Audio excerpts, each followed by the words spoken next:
What's up, my painting friends? Welcome back to my channel.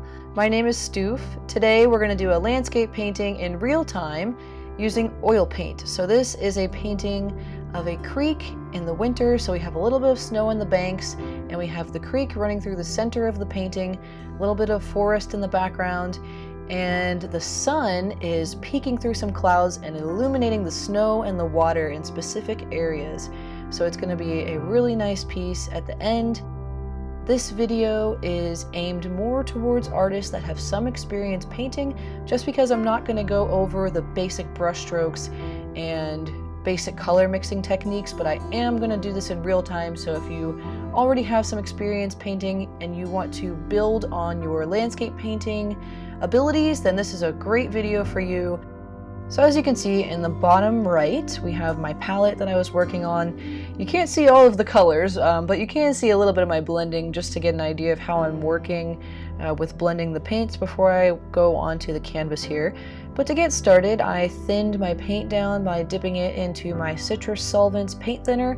If you are looking for a paint thinning medium, then I definitely recommend to get the Citrus Solvents. I have that linked in my description below this video if you want to get some for yourself.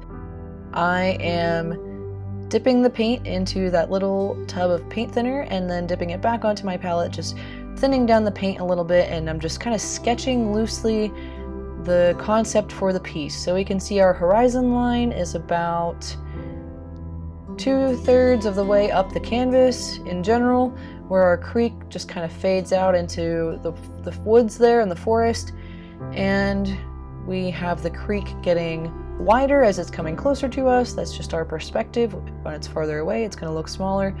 And we have a little bit of a slope leading down to the creek, and we have a little bit of rocks that are just starting to be visible in the creek. This creek is probably between 2 and 5 feet deep. It's not very deep, and the water's clear. The sun's peeking through, illuminating these silty rocks, so we can see some of the rocks through the water. So I just wanted to start to outline those just a tad.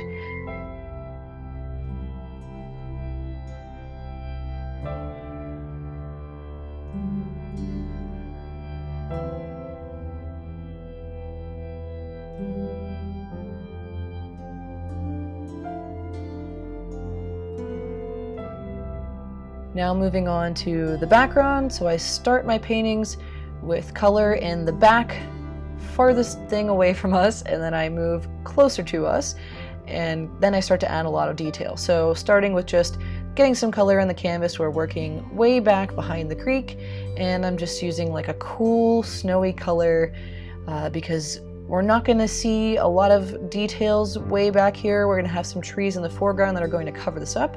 So for now, we're just throwing down some color. I'm blending some sap green with some ultramarine blue, a little bit of white, hint of brown, and just blending that color back and forth at the top of the canvas here, and I'm going to blend that down into that cool blue color that I made there, just to give us a nice general color transition for our far background.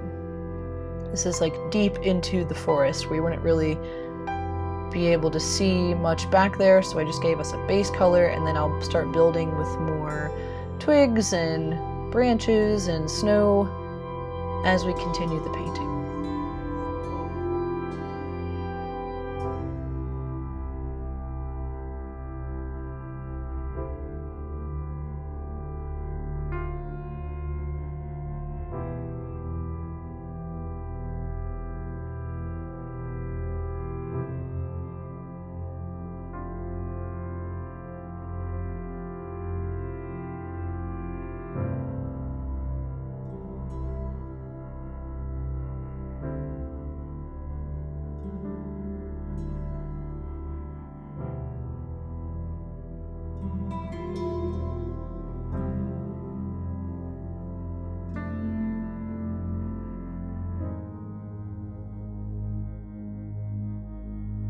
Here I'm blending ultramarine blue with white and a hint of magenta just to get a cool purpley blue for my snow that is in the shadow.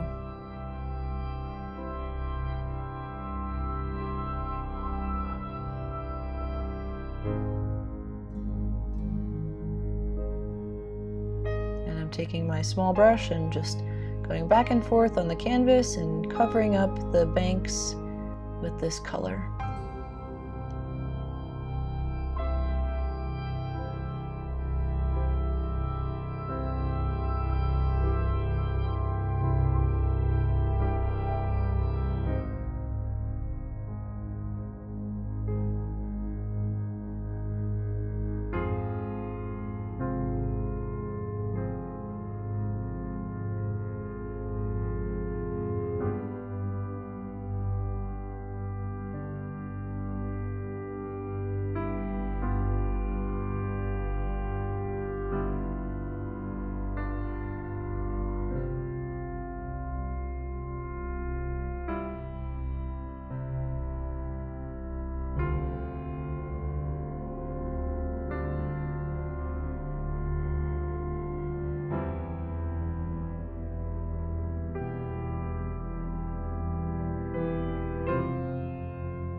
Here I took a dab of yellow ochre and white paint, blended those together, and added them to the canvas in the areas where the sun is going to be illuminating the snow. And it's blending in a little bit with my ultramarine blue, so it's coming off as a little cool at the moment, but I am going to build that color up with that strong, warm yellow ochre later on. But for now, I'm just trying to be able to differentiate where the light is touching the snow and where the snow is in shadow.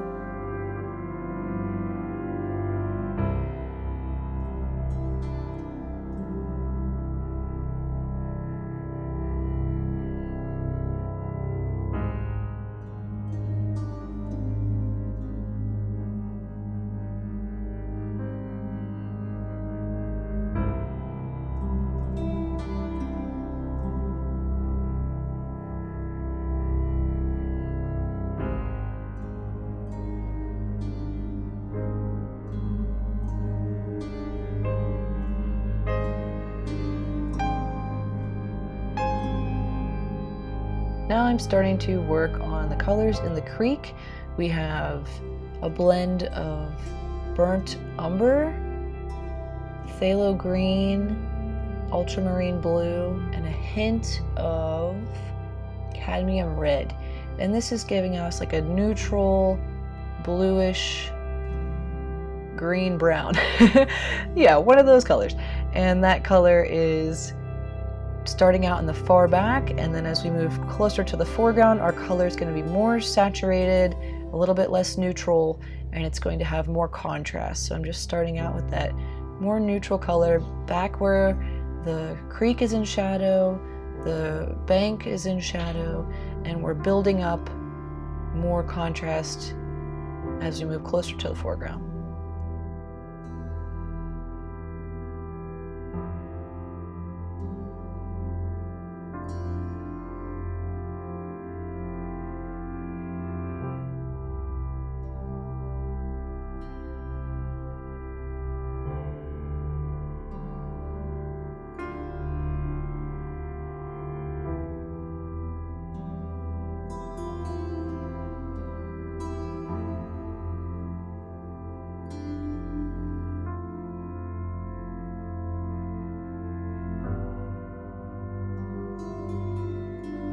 Here I'm starting to blend some warmer browns, incorporating little hints of yellow into the oil paint, and just starting to show where some of that warm is visible in the water.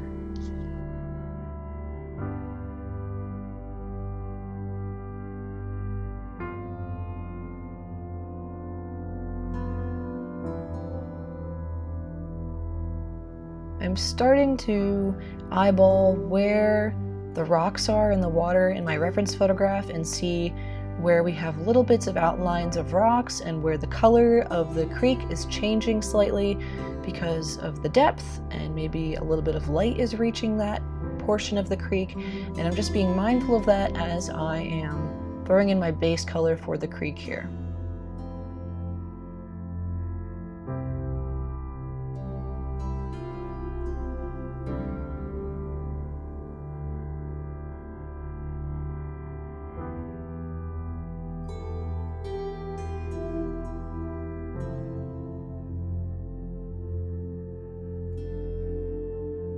in this section of the creek, the sun is peeking through those clouds and illuminating the water.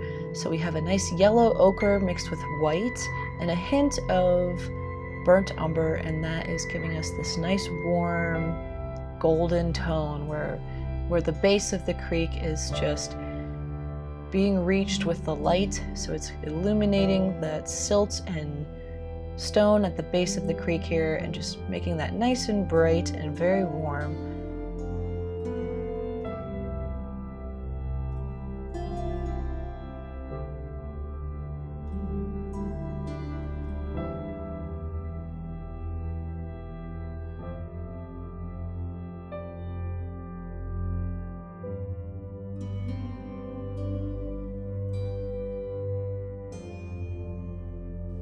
I'm not fully cleaning off my brush at this point, just blending some more colors onto the palette and working with the paint that's already on the brush.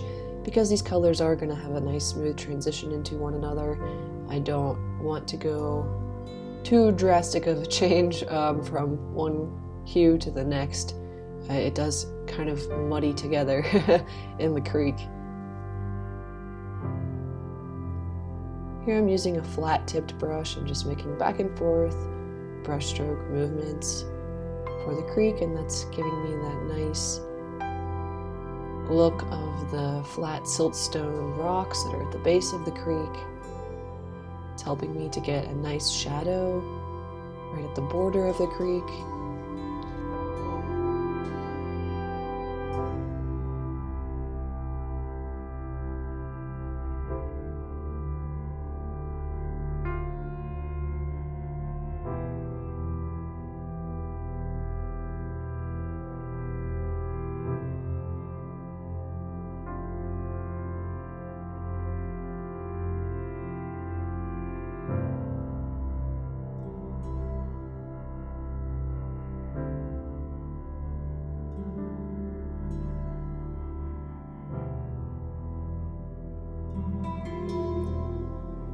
Here I'm not fully outlining each rock 360 degrees around the rock. I'm just implying little lines where a little shadow from the base of the rock would be visible through the water.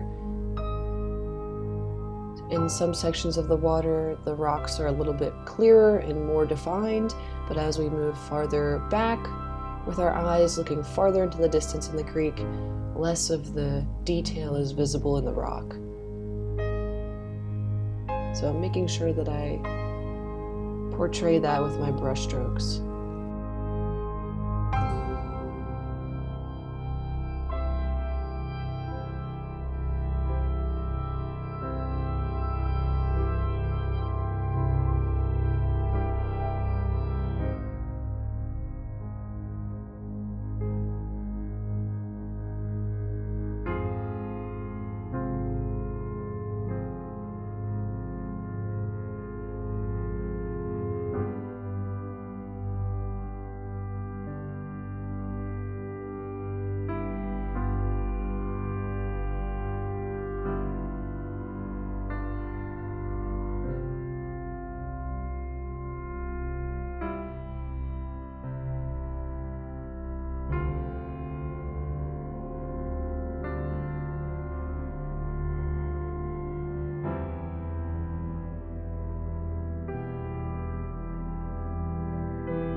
The water in the foreground of the creek painting here is a blend of a few different colors. As you could see, I was building up that yellow more on the palette, also incorporating hints of cadmium red medium to really warm up that yellow-brown hue, and then I also incorporated bits of phthalo blue with brown, or my burnt umber is what I mean by brown, and I'm just making little implied shadows below the rocks with that color. So I'm using browns, yellows, blues, reds, white, and that's about it for the foreground area here. Once I get these shadowy areas, or they could be shadows or they could be deeper portions of the creek, but those areas are the cooler hue and the yellow-brown is the warmer hue. The sunlight is definitely reaching those areas, and once I get that color on there, I'm just blending it in so that I don't leave any white space in the creek.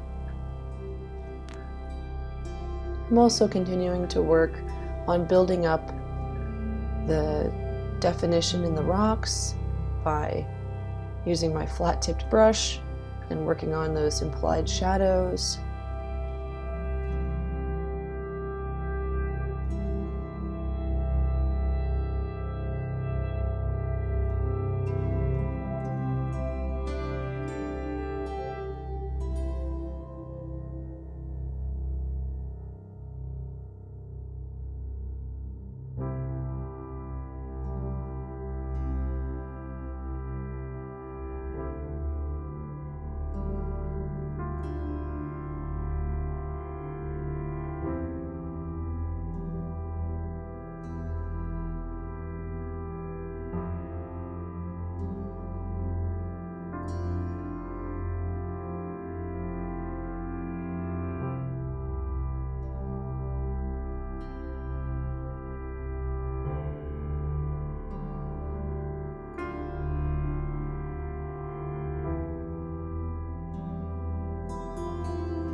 When this piece is complete, we're going to have mountain laurel bushes growing right outside of the bank of the river on the lower right side, so in that foreground right side there.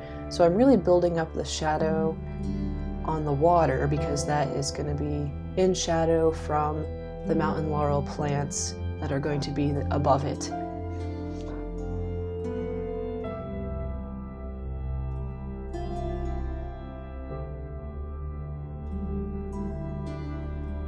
Here I'm blending sap green with a hint of phthalo blue, phthalo green, and burnt umber, and that's giving me a cool foresty green, nice shadow color. So I'm starting to imply some branches and some leaves and maybe a couple pines in the far distance. They're not going to be super detailed or have like a wide contrast range with the color and value. I'm just trying to kind of imply that we have some shadows deep in the forest, and I'm basically working with what would be farthest in the background and then starting to pull our way forward. So there are going to be lots of tree trunks coming up from the snowy banks there, but first I'm just trying to get a little bit of branches and leaves and hints of color behind that.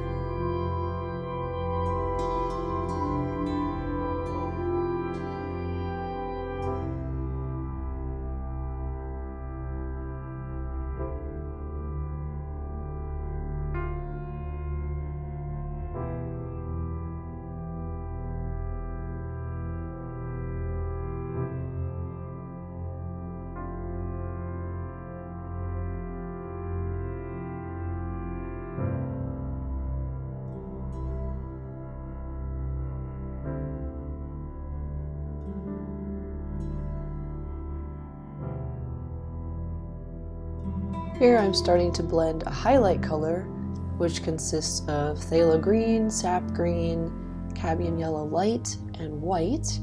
And I'm adding more and more white to just try to fade out that color. And I'm also incorporating a hint of ultramarine blue just to dull down that vibrancy. And I'm just adding that to just give little hints of highlights in the background too, where we still have some light peeking through the forest and touching bits of the trees.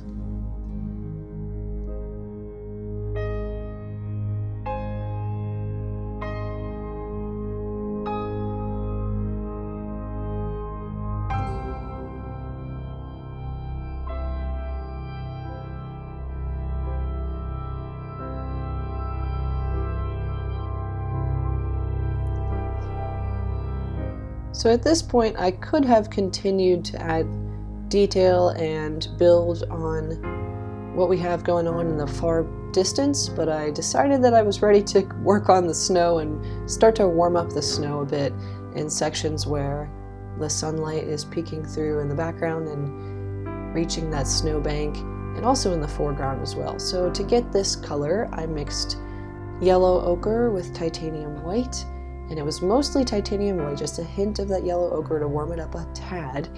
And I'm just very lightly taking my brush, it's a small flat-tipped brush, and I'm just layering right over that horizon line that I built on the left side, and just taking little streaks of it and adding tiny little bits of it here and there where some sunlight would be peeking through and reaching the snow. You want to just let your brush lightly glide over the existing layers of paint. You don't want to press too hard or it's going to give you some texture. If you want texture, then go ahead and do that, but if you want a nice smooth surface that, gives a little more of a realism look, then maybe just take the brush very lightly and let it drift over that existing layer of paint so they don't blend too well and we don't get any harsh lines that are going to build up the texture. After adding that line, I just went back in and softened things up a bit by very lightly going back and forth with my brush after the paint was wiped off the brush. So now I have a little softer transition, not as hard of a contrast between the light and shadow. And the farther back in the distance we get, that is how it's going to appear. In the foreground, there might be a little bit of a harsher contrast between the highlighted snow from the sun and the cool snow in shadow.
Here I'm working on blending phthalo blue with burnt umber and a hint of magenta to get a base color for my tree branches and tree trunks. Because I'm using oil paint, the paint is all still wet for that first layer that I put in, so my color is blending a bit. What I was doing was thinning down the paint slightly with my citrus solvents and then very lightly gliding over, so it's almost as if this layer of paint just glides right over that existing layer that's on the canvas. Therefore, it doesn't blend in with that green behind it quite as much.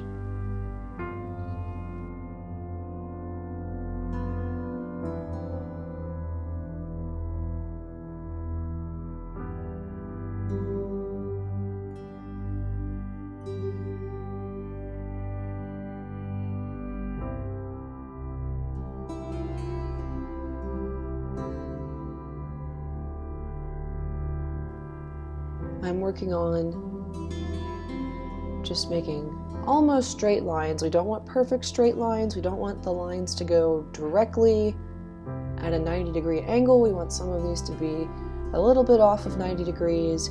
We want them to have a little bit of wiggle room in them. You know, they're not going to be perfectly straight up and down. They're going to have bends where the branches are growing out to reach the light.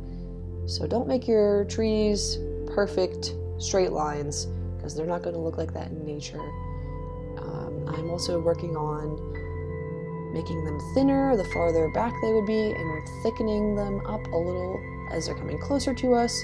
Obviously, not all trees are the same size and diameter, but in general, the trees that are far away from us are going to have a smaller diameter, and the trees closer to us are going to be a little thicker with a wider diameter, just because of our viewpoint. And we also have some trees that have fallen, so I'm working on putting those as if some of them are laying down all the way on the snow, and then a couple of them, like the one I just painted, are still kind of caught on the other trees there, so they're not all the way on the ground in the snow.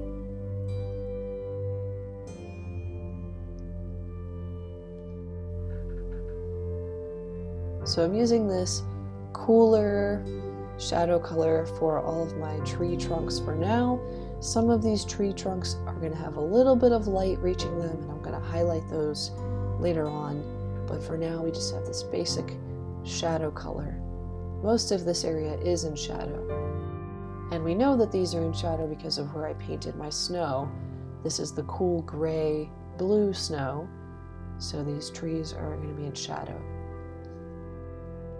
At least at the base, they'll be in shadow.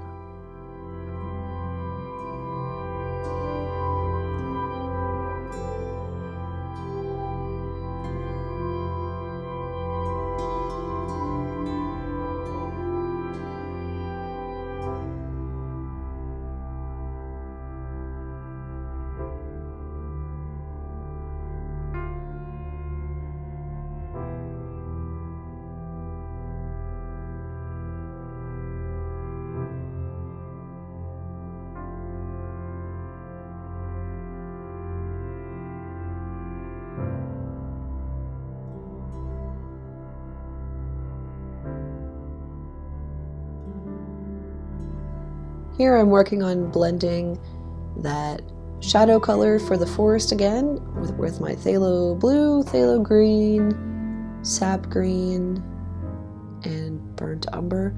And I'm just working on building up those shadows again where the leaves are in shadow farther back in the forest on the pines. Just building those up all across the background in the canvas.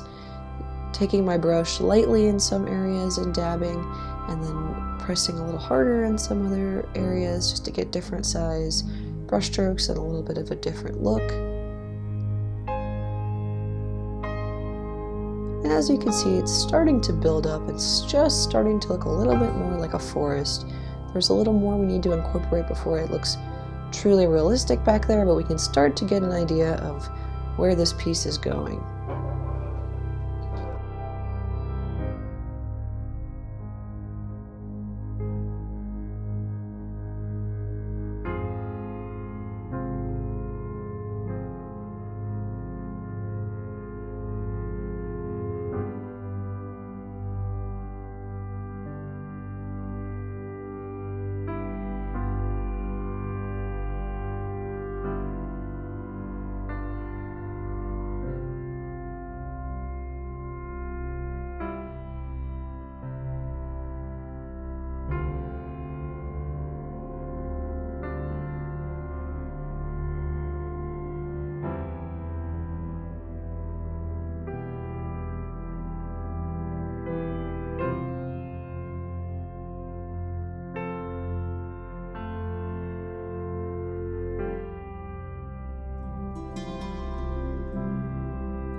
Now as we're moving closer to the foreground with our leaves and the trees, I'm starting to warm things up a little bit, and I'm adding some cadmium yellow light and more sap green to this base color for the leaves, and just really starting to build up and make these lines a little crisper and a little more saturated so they stand out a little bit more as we're moving closer to the foreground.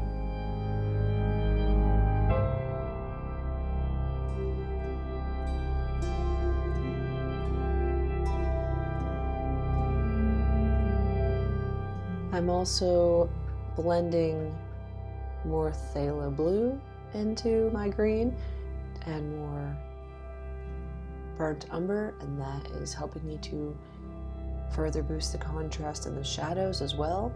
So I added a little bit of white when I was making my shadows in the far background, and now I don't have any white in there anymore, trying to really boost those shadows and make them look darker as we have some shadows under the leaves and branches closer to us. Now you can see me using my tiny liner brush. I have these liner brushes linked in my description below if you want to grab some for yourself. These are great brushes for getting really fine detailed lines in your painting. And I use these for more of the tiny tree trunks that are far off in the distance. And I just dipped my liner brush into the citrus solvents before blending it with my existing color on the palette, and then that gave me that nice, smooth, thin, detailed line.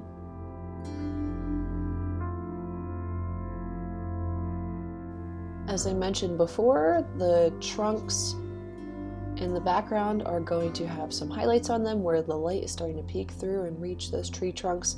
So I just blended a warmer brown with a hint of yellow ochre in there to give us that warmer tree trunk color where the sun is peeking through and reaching the tree trunks. It's not going to be reaching all of these tree trunks in the background, but it is going to get to some of them. So I'm just adding little hints of that warmer brown to a couple trees. Now I'm taking my white with a hint of yellow ochre again, and I'm starting to work on the right side of the bank where the light would be peeking through and warming up the snow in a couple spots.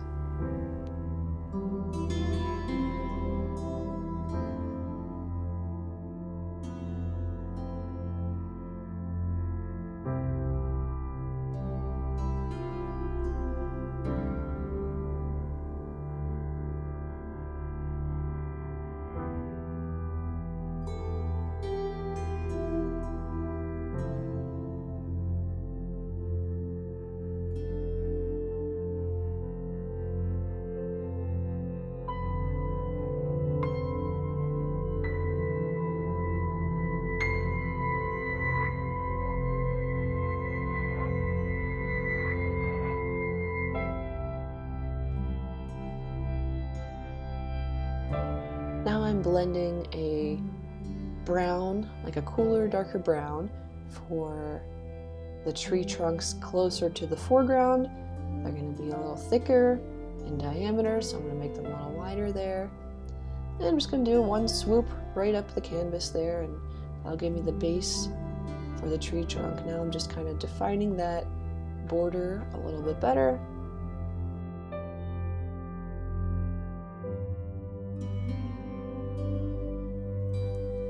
The tree trunks closer to us are more saturated and they're in the sunlight here. So right now what I'm working on is adding some cadmium red, yellow ochre, a little bit of cadmium yellow light, and I'm just making that saturation stronger. So I'm giving us that true brown color that we see when we look at a tree that's being lit by the sun. And I am going to add a highlight on top of that too, because it does get even brighter in the section that's really illuminated by the sunlight. But for now I'm just working on building up. I don't want to go right from dark, cool gray brown to that bright color. There is a transition period when you're looking at a tree where it's really bright, where the sun's right on it, and then as you're getting around the tree trunk, it's because it's a circle, diameter, you are gonna fade from that really bright washed out color from the light hitting it to like a warm brown to the cool brown. We don't have that super harsh transition. It's like a smoother transition.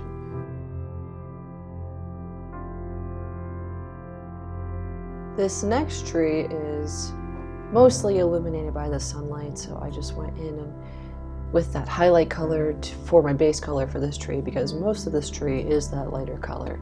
So it's yellow ochre with white, maybe a hint of brown as well.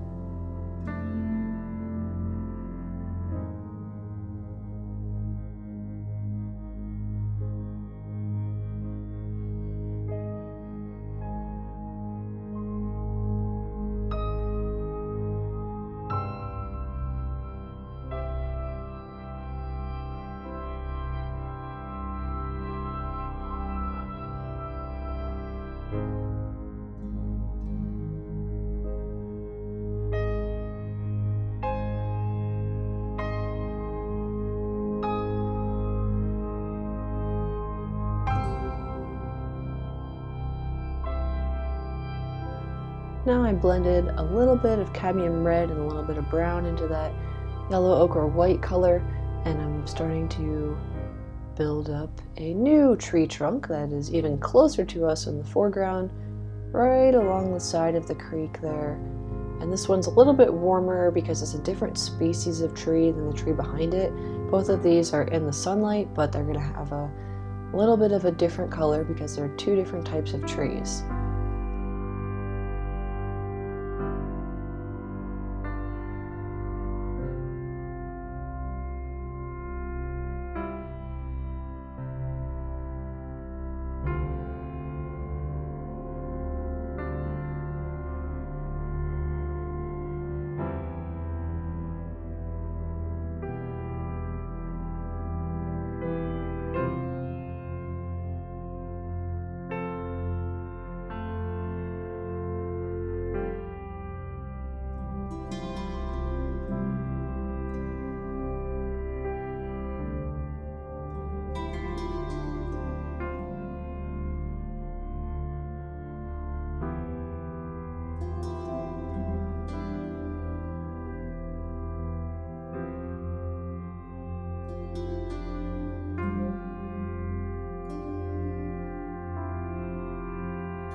Now I'm working on building up those shadow tree trunks on the left side, and we're starting to move closer to the foreground, continuing to add more tree trunks to our forest.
And just like we did on the right side of the creek, we're gonna do the same thing on the left side, where we start to warm up some of these tree trunks and start to add the highlights and a little bit of more brown and warmer hues onto sections of tree trunks.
On the left side of the creek closest to the foreground, there's a tree that fell down that has lots of little tiny branches sticking off the sides of it, and it's covered in snow as well on top of all of these little branches. So this one's a little bit detailed and tedious because it is closer to the foreground. We want to have more detail on this section, but for now what I did was I added a little brown line for our shadow color, then I cleaned off the brush a bit, added my cool blue to show where we would have some shadow on the snow below this fallen tree, and I just let it sit for a bit, and I will come back to that later.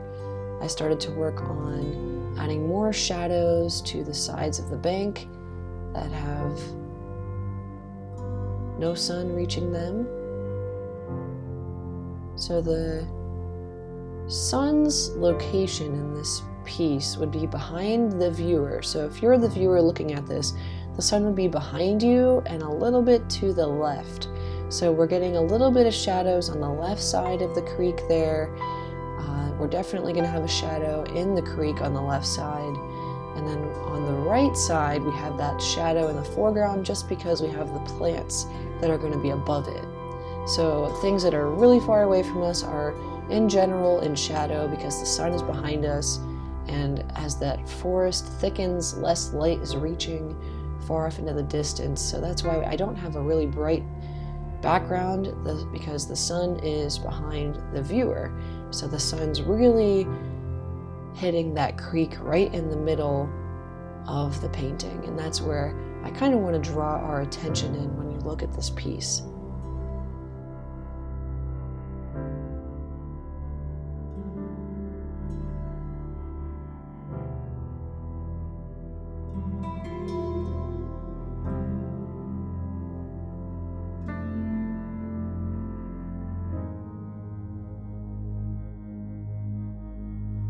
I'm taking my shadow color, which is a phthalo blue mixed with burnt umber, and I'm just working on the details along the left side of the creek, and I'm putting in little lines and dots where the snow has melted and fallen into the creek and turned back into water, and little bits of the soil and twigs and rocks are exposed along the side of the creek.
We have a nice crisp shadow border between the snow and the creek because we have that little bit of brown soil and rock that is exposed between the creek and the snow. So it's a nice little border between land and water.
I'm also continuing to build on my shadowy snow areas with my ultramarine blue and white combo.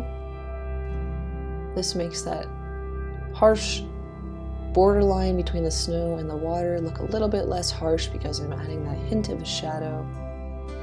We also have a little hint of reflection on the creek from the banks in a couple spots, and I'm going to add those little reflections in as well.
Because these two trees in the foreground are primarily highlighted by the sunlight, I used the highlight for my base color, and now I'm going back in and starting to add shadows on the right side of the tree trunk. As it's wrapping around, it's getting a little darker right along that border.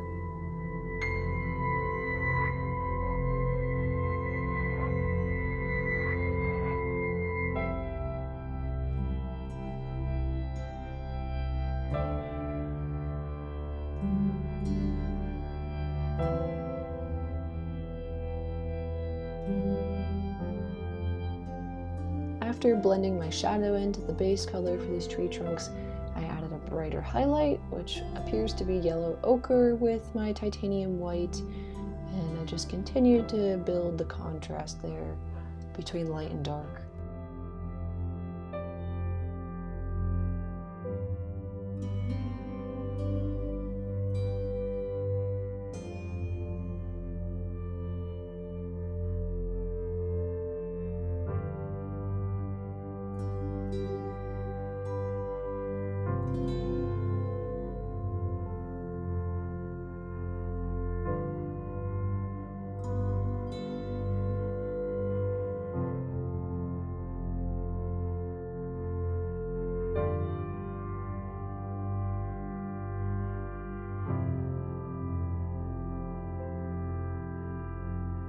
Now there are trees behind us, so as a viewer, we're standing on a little bridge here above the creek, but there are trees behind us too that are blocking out some of the light from reaching the full trunks in the foreground, so that's why I'm not taking that highlight color and going all the way up that tree trunk on the far right side.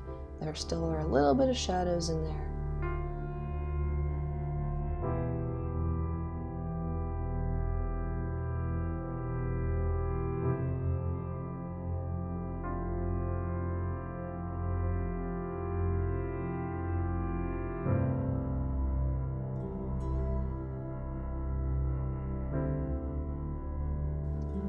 Now I'm using my flat-tipped brush and I'm boosting the contrast with the shadows and working on implying more rocks in the base of the creek in that shadowy section.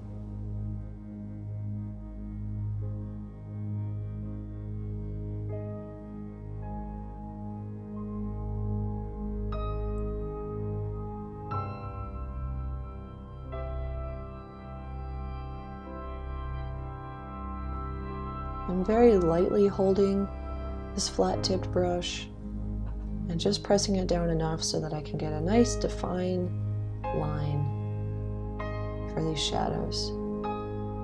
If I press too hard, then I can just wipe the excess paint off of my brush and then go right back in. Since this is oil paint, we have the luxury of blending and retouching without the paint drying for hours and hours.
Now I'm blending my ultramarine blue with white again, and we're getting that shadowy snow color, but we're going to use this color on the creek. This is going to be where we have a little bit of white water from the rushing water moving over the shallow rocks. So we have just a little line here. I'm using my flat-tipped brush, and we just have little diagonal lines coming out from there where the little bit of white water is carrying along the creek over the rocks. And we're going to have a few more of these little sections as we continue down the creek.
That running water section in the background of the creek then turns into just the reflection of light off of the running water and the reflection of the sky off of the running water. In the foreground, we no longer have really shallow rocks creating that white water appearance. Now we have just some reflections of light and sky on the water.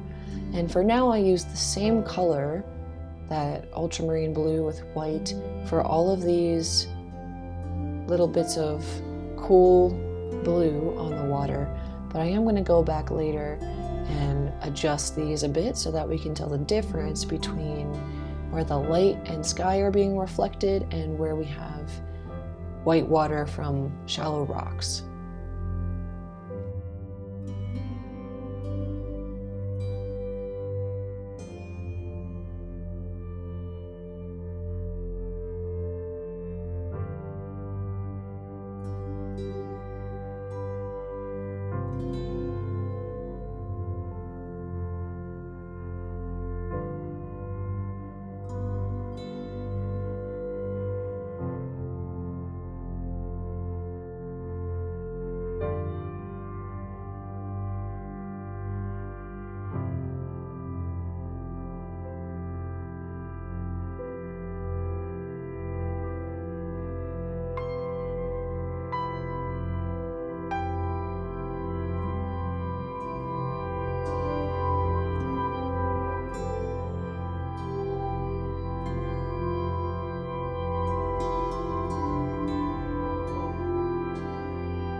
So this is a little bit of a tedious process. I have to keep wiping off my brush and getting more paint on it just to prevent muddying of colors.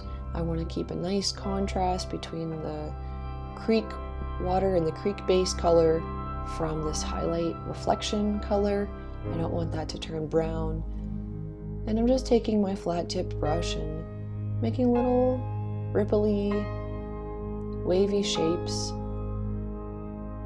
and carrying them across the creek, getting larger towards the foreground.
after adding that light blue color, I thought that that was covering a little too much of the other colors that were in the creek, so I went back with the shadow color, which was like a phthalo blue with my burnt umber, and I just made a nice little contrast between the light blue water reflection color and the shadows that would be on the other side of that little ripple of water.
I love painting mountain laurels. They're so easy to paint. All you need to do is use your flat tip brush for the whole plant basically, and you just take the flat tip brush, get your shadow color for the branches that stick out from the bank, as I just did there. You saw me make those little swoops for my lines for the branches, and now I just take that same brush, dip it in my shadow plant color, plant leaf color, which is my sap green, phthalo blue, phthalo green, and you just take the brush and just press it to make that little line, and the lines kind of come together at the top for the laurel, each individual little plant. So I just start with that same shadow color for each little cluster of plants, and I just place them kind of randomly. I don't want them all to be facing the same way. I don't want them all to look exactly the same. I don't want them to be spaced evenly apart because you wouldn't find that in nature. And I just kind of place all these little clusters of mountain laurel plants all around the bush there where they'd be coming out from the bank. And we have another plant up closer to us that's going to be a little bit thicker. Since it's closer to us, it's going to be a little bit larger as well. And once I finish getting all these leaves and branches on here, then I'll go back with my highlight where the light is touching the leaves on these plants, and that is what really helps bring this painting to life.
So if you haven't realized this yet, this is a very detailed painting.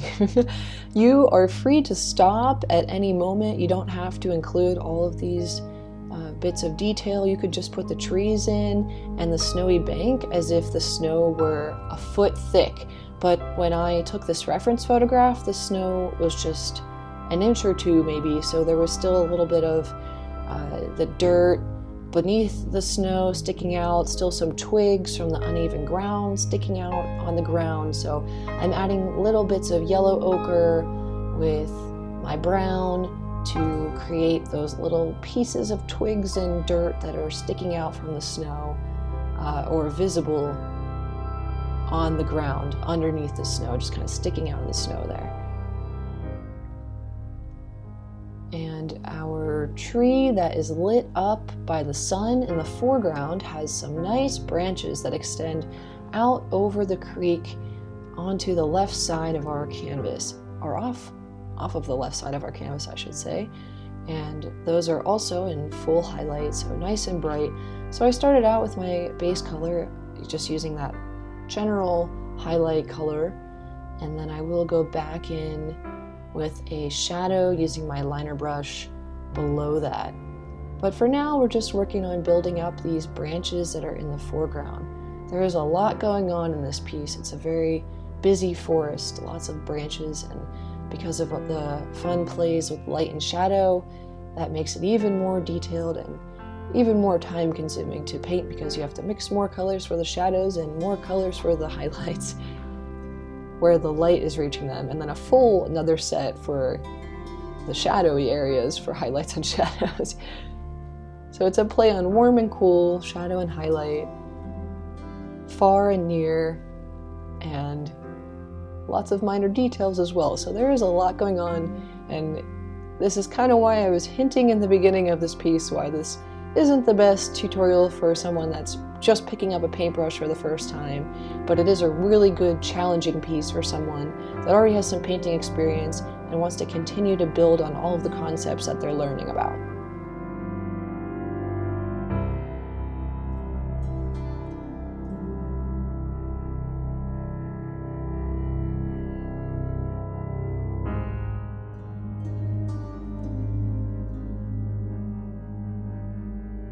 Alright, now I'm blending a mix of phthalo green, cadmium yellow light, and cadmium yellow medium with a little bit of white, and that's giving me a nice, warm, vibrant green for our highlight on the mountain laurel plant. So I'm just taking my small round-tipped brush, and well, it looks like a flat-tipped brush, and I am just highlighting little clusters of the plant there on the little leaf clusters. And when you do this, you want to make sure you leave some sections in shadow. You don't want to perfectly evenly cover the whole plant with these highlights, because the sun is going to hit the front part of that plant that's closest to us, and it's going to cast shadows on the farther back portion of the plant. So the whole plant is not going to be perfectly evenly highlighted. It's going to have some bits still in shadow. And we're going to do that same process for that mountain laurel with the mountain laurel closest to us in the foreground here.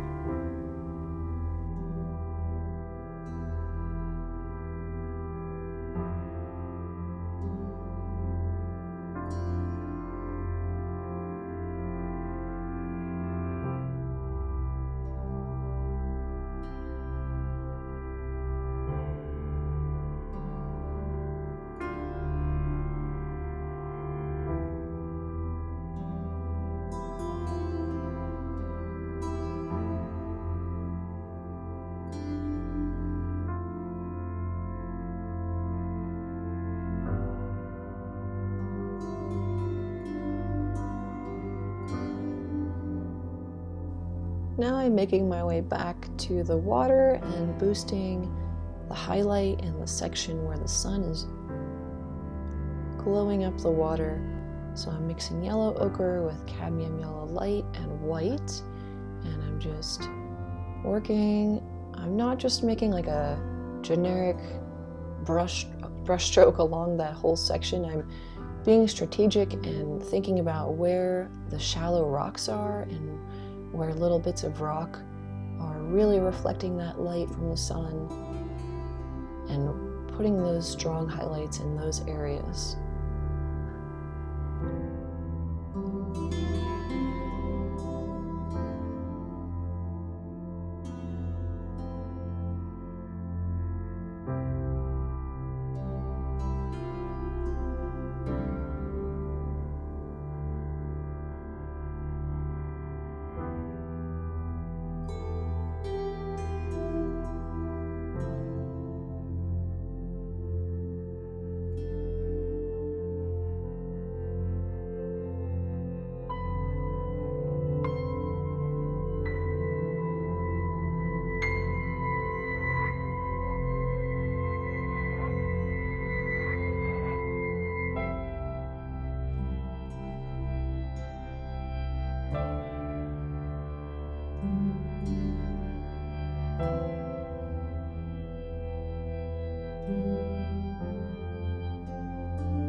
And next I'm blending a shadow color to further boost the shadow and contrast on my tree trunk right behind that mountain laurel, using my liner brush so I get a nice defined line right on the edge of that tree trunk.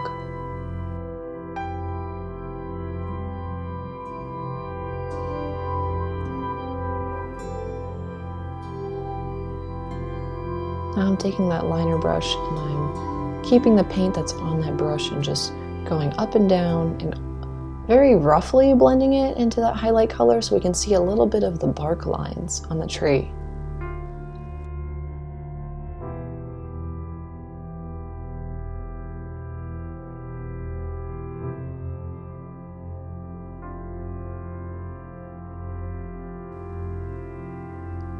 Now I'm taking that same liner brush and I'm building up the shadows that are on the tree branches, coming out from the tree trunks.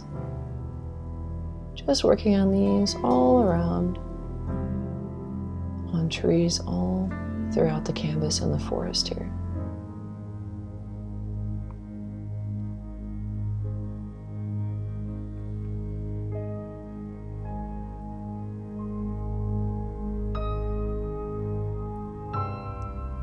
I'm lightly holding the brush, not making it perfect, but letting the lines for the shadows kind of drag and get thicker in some sections and thinner in other sections.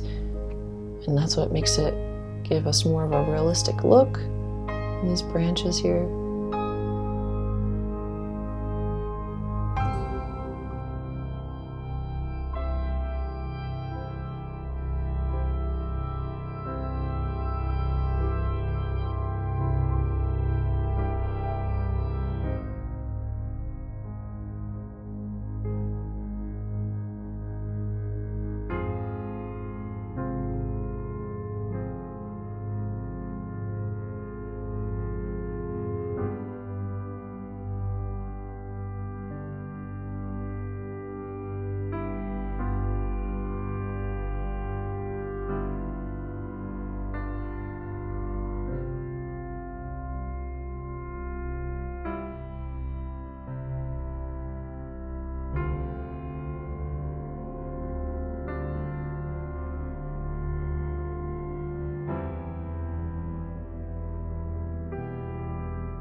I'm mixing more of my burnt umber with some cadmium red and a little bit of magenta, and that's giving me that really saturated brown that's on the warm side.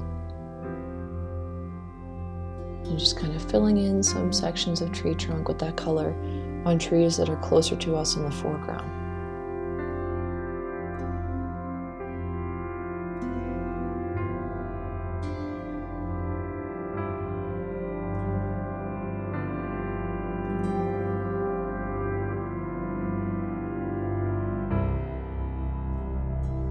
So I just blended some cadmium red with cadmium yellow light and white to give us a warm orange beige color, and that is gonna continue to warm up these trees in the foreground and boost that saturation.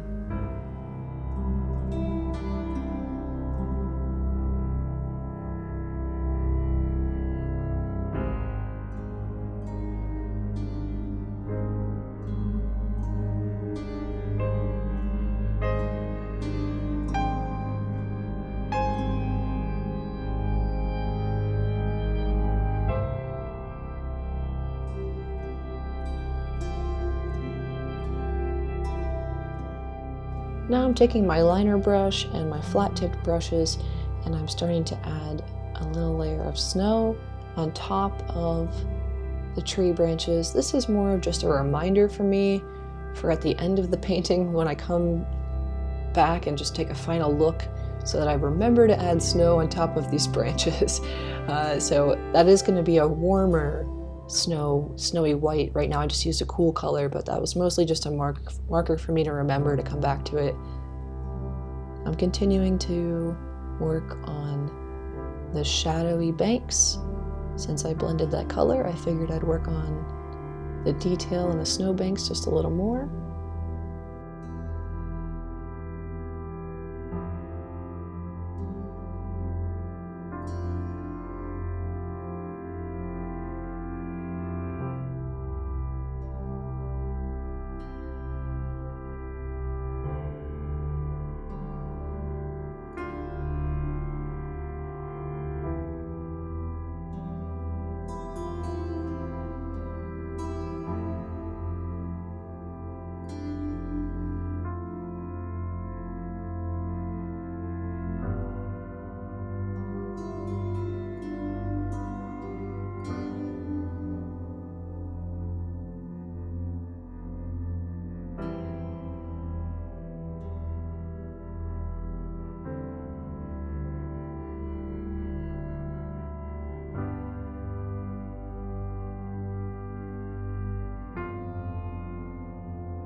Here I thought that we could use some more branches and more leaves in the background in the forest just to make that forest look a little more full. So I took my small flat-tipped brush and just kind of rolled it around and dabbed little bits and sides and pieces of that brush tip in the forest here, using like a sap green with a little bit of phthalo blue, and just kind of continuing to build up all of the foliage in the forest.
Here I'm using my liner brush to start to sketch out little branches from a pine tree or a small bush with some pine type of needles on it.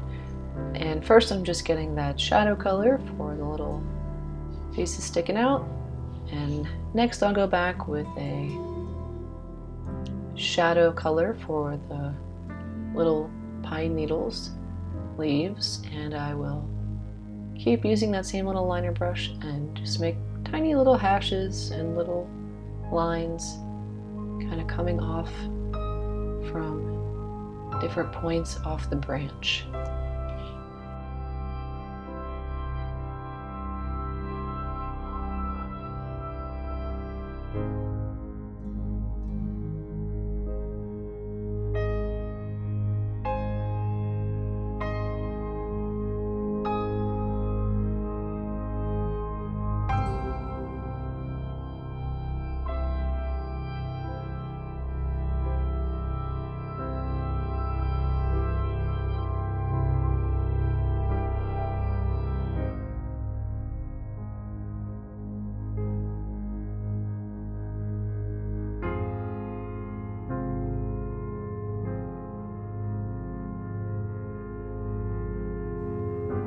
Alright, so the screen changed a little bit. That's because I let the painting sit. I finished my first session of working on it, let the paint sit for overnight, so it's a little bit dry.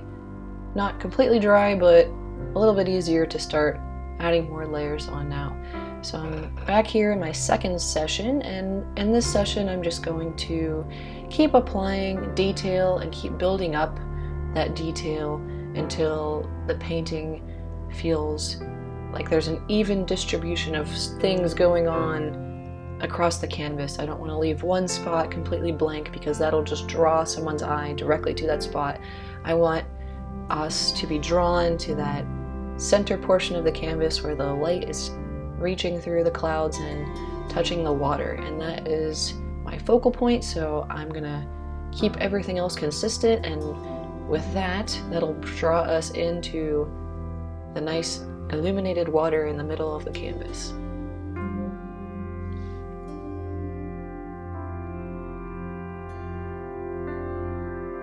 Here I'm working on going over those shadows again on the branches closer to the foreground that are sticking out from the trees.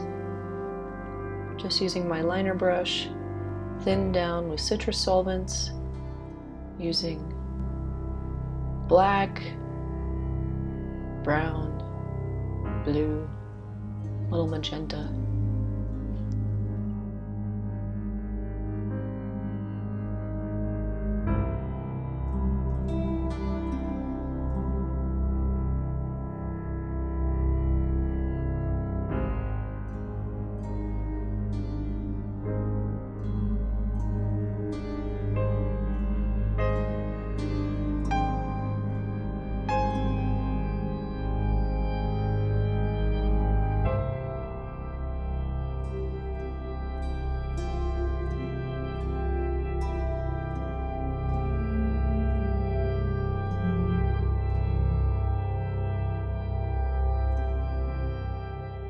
I felt like I have the way far background completed, but as we're moving closer to the trees where we can still see the creek, it's in the background of the painting, but not quite to the point where the creek has turned and we no longer see the water, so it's just to the left and right sides of the creek.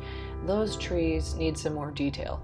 So I'm taking my fine brush and I'm just doing some quick little hashes here and little brushstroke movements just to kind of show where the leaves would be. And I'm starting with my dark colors, and then I'm going to start to add a couple little highlights on top of that. And then I'll even go back with some nice bright highlights, so white mixed with sap green and phthalo green and yellow. And I'll just add some of those little dots and dabs in clusters and little spots throughout the forest where I think bits of sunlight are still peeking through and just starting to light up some of the things in the forest.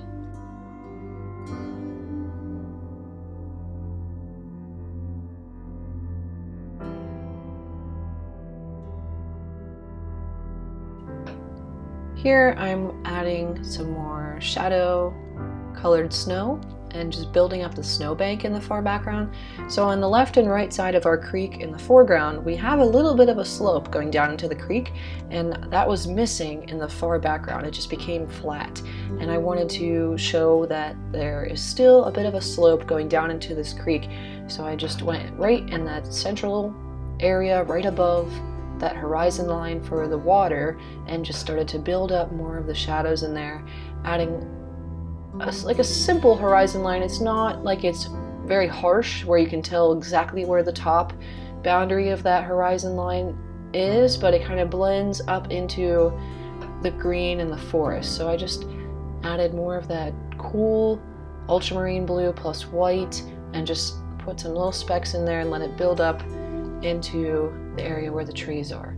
And I think that brings a little bit more of the dimension and depth into this painting.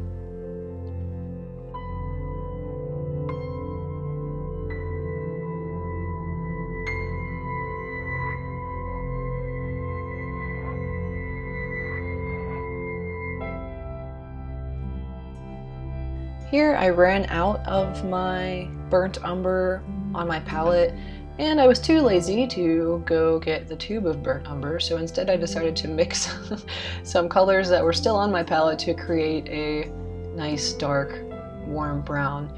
And that's something that you can do as well if you want to make a brown. Basically all you need to do is combine two colors that are on opposites from each other on the color wheel. So or you could just combine three colors, but usually I combine red and green to make brown. But you can make that warmer or cooler by adding yellow or adding purple to it as well, or some blue. So you can create any color you want just by mixing a few colors together. You don't have to buy every single color tube that exists. You can make a lot of the colors that exist already in tubes. So anyway, that spiel is over, but that's something that I tend to do when I am too lazy to go get the tube of paint back out from my paint box, so I will just create the color on my own. So I mixed some of that brown color, and I'm just using that to keep working around the edges of the creek. I cooled it down a bit too. It looks like I added a little bit of black and a little bit of phthalo blue. So I'm just taking my liner brush and I'm making the edges of the creek look less soft and have more little jagged spikes and more shadows, and try to show more of that dirt and rock that's right along the edges of the creek by putting these tiny little scratches and little lines and circles with this liner brush of my dark color here. If you decided to paint this as if there was way more snow, then you might not have as many little scratches and marks that I'm putting in here, but like I mentioned before, there wasn't a ton of snow in my reference photograph, so that's why some of this brown is peeking through, especially closer to the creek.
So I'm starting to get repetitive here, but I am continuing to work on the snow, and I'm mixing that warm snow color to keep touching up where I think there's some warm snow on the branches and on the ground. And a lot of what I'm going to be doing for the next 30 minutes or so in this video is just repetitive. If you are a person that does not like to go into this much detail with your art pieces, then I'd say you've already reached the point of completion with this painting. The only thing you might want to do is just boost the shadows a little bit more on the tree trunks. But other than that, if you were a type of person that doesn't go too much into detail, then you're basically good to go here.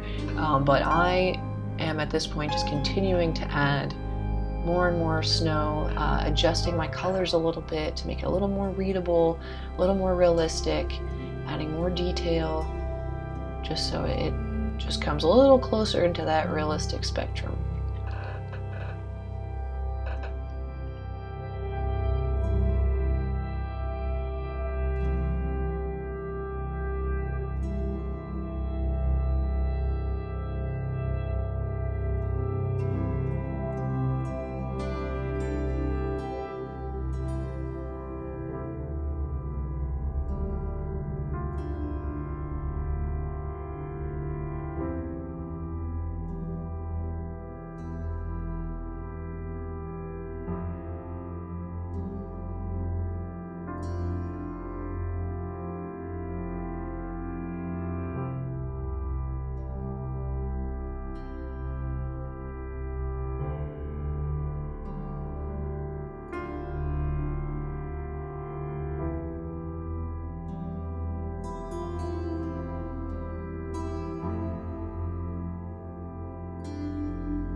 There are some spots farther back in the forest where snow is hanging off of the branches, so I mixed my ultramarine blue with white, and I just started to do some little dashes and lines and little brush strokes to show where we might have a little bit of snow just hanging on some branches in the background.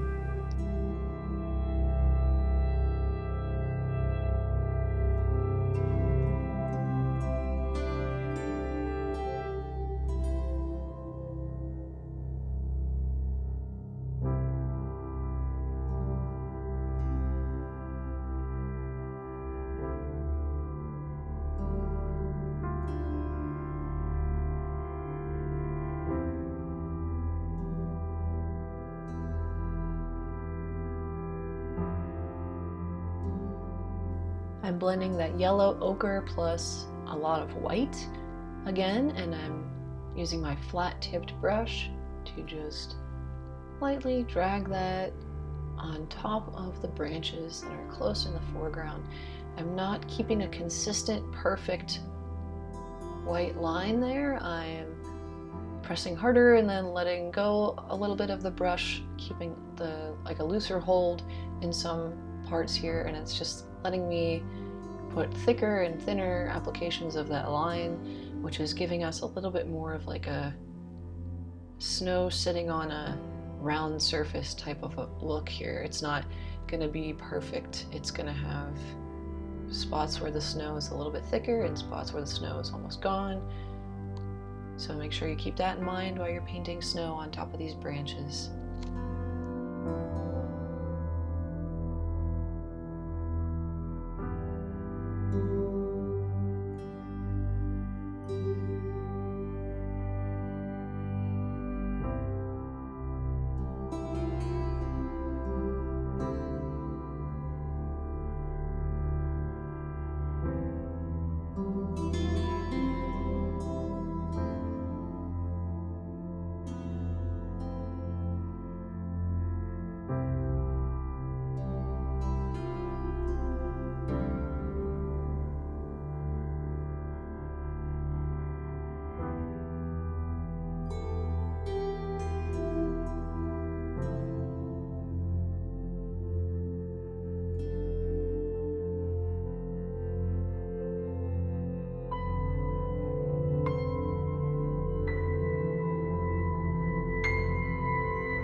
In this area, I am working on the shadow and building up some more snow behind that little mountain laurel plant. I wanted to show that there was snow on the bank right behind the plant, and it was in shadow because the plants are in front of it, blocking the light from reaching the snow.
This is a blend of sap green and cadmium yellow light, maybe a little bit of ultramarine blue, and I'm using this color just to continue to build up those pine needles that are in the forest here. We have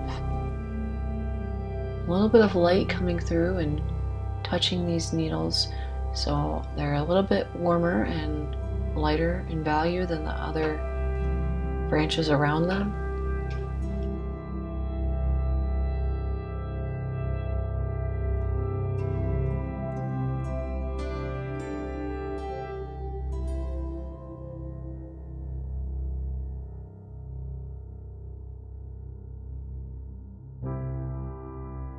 And I'm boosting that highlight by including more white and yellow and adding that right on top of the layer of paint I just put down.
You guys remember that downed tree that was on the left side of the creek here? I kind of took that out, and now I'm going back and I'm fixing it and just re-adding it in. I just changed the angle of the branch a little bit, and I'm going back with that dark, cool brown that I created. Just using my liner brush to throw a couple more little twigs and branches in there. I'm also taking that warm orange-brown color that I created, and I'm using my liner brush to just add little brush strokes of that into the snowy area. I'm using my cooler brown for those little bits of things sticking out, little like straw or grasses just kind of sticking out of the snow in the shadowy areas too.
Now I'm starting to work back on the water. I want to boost that contrast in the foreground between the snowy bank and the water on the left side of the canvas. So we have a pretty harsh shadow, and there's some wet, well, obviously wet, there are some sticks and pieces of leaves that are trapped under the water right close to the shore there, and they're really dark. So that's what that dark color is there to imply. And then we have some warm orange-brown rocks that are slightly illuminated. They're light, but the sun isn't directly on them, so they're not quite as bright as that central portion of the canvas. And We still have a nice good outline of these rocks. These are the most clearly visible rocks on the left side, closer to the foreground. So I'm working on building the shadow and defining the edges and the borders of these rocks so that we can see, oh, there are definitely some flat rocks on the left side there under the water. And once I get these rocks completed, I'll go back and work on the highlights and the light reflecting off of that water as well to make that look more realistic.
On the right side of the creek, the reflections of light in the sky are a little more blue, so I included phthalo blue with my white and a little bit of ultramarine blue there, and that was where we have more of a reflection of the clear blue sky directly above, or at whatever angle it's reflecting there. And then on the left side it was a little bit more white, possibly reflecting a cloud in the sky, so we had a little bit of color changes there in our reflections, so keep that in mind too when you're painting reflections. You don't want them all to be exactly the same color, and some of those blue ones even seem to have a highlight right at the crest of the reflection where there was that little ripple of water, and just a little tip of the ripple of water had like a white reflection on it. So I do go back and add some little highlights on all the different little bits of this reflective water here.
At this point I thought I had a little too much reflective color, a little too much white, so I'm going back and I'm adding more of the water color, or the rock color that we see as we look down in through the water, and that's our warm brown, our cool browns, and our like green gray browns.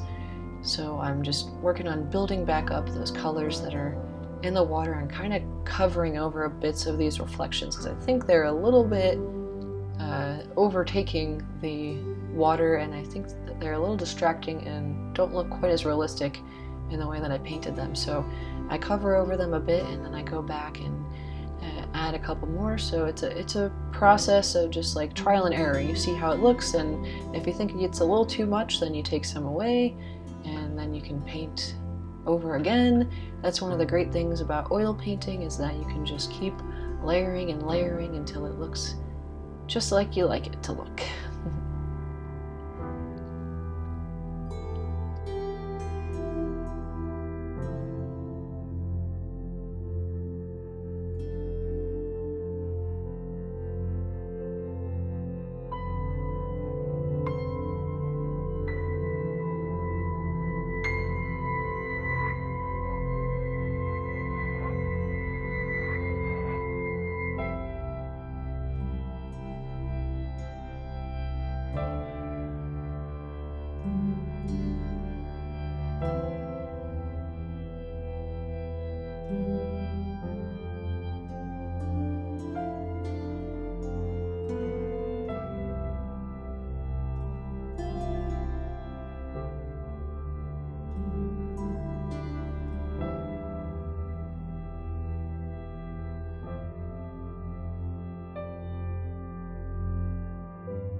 And I'm just continuing to add detail here and there with my finer brushes, and eventually I'm just going to speed this up for you guys because it's really getting repetitive at this point. It's just adding more fine lines and further building up the rocks and the water, adding more limbs to the trees, and then adding some highlights on the trees, and then we call it a finished painting.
Okay guys, that is the finished painting. Thanks for watching.